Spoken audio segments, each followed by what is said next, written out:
Bir nəfər təyin eləmişdilər, cəmaatdan xərraz yığırdı. Həmin o adam da xeyli zalim adam idi. Həzrət Əli əleyhissalam da onun döyüşlərdə qardaşını öldürmüşdü deyə Həzrət Əli əleyhissalama qarşı ürəyində kin var idi. Gəlir Həzrət Əlinin orada əraziləri olur, torpaqları olur. Ondan vergi, xərraz yığmağa çox tələb eləyir, qarət eləmək istəyir yəni. Həzrət Əli əleyhissalam Əmmarı göndərir ki, onunla danışıq aparsın. Nə qədər yumşaq danışırsa onu qane eləmir. Əmmar əsəbləşir və onu götürüb gəlir Həzrət Əlinin yanına. Həzrət Əli ilə mehriban danışdıqca o yenə də sərt danışır. Həzrət Əli ona bir tünd söz deyir, o da qarşısında təhqiramiz bir söz deyir. Fəzl ibn Abbas qılıncını çıxardır, onu vurur, öldürür. Və onun yanındakiler də hücum eləyir. Həzrət Əli özü qılınc çıxardır, təslim olurlar, gedirlər, xəlifəyə xəbər verirlər.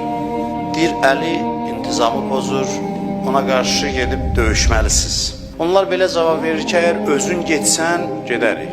Amma sənsiz oyla biz gedib döyüşə bilmərik, qılıncdan keçirdilər hamımızı. Deyir, onda mən Xalidi təyin edirəm. 500 nəfər silahlı, zirehli insan gəlir Həzrət Əlinin üstünə. Fəzl ibn Abbas xəbər verir Həzrət Əliyə ki, gəlirlər 500 silahlı. Etinasız şəkildə gedir, uzanır, deyir, bir şey deyil. Mən narahatam ki, onlar azğınlıq yolunu seçiblər. Ondan sonra görürlər, gəlir, o başlayır tünd danışmağa, bir dəmir parçasını bağlayır Xalidin boynuna, deyir, get, kim aça bilirsə, get, açsın. Təşviş düşür bu silahlı insanların içinə, hamısı qaçıb çıxıb gedirlər. Belə bir qüdrəti var ki, tək başına onların qarşısına çıxır. Mən sizə tarix danışıram, yəni nağıl danışmıram.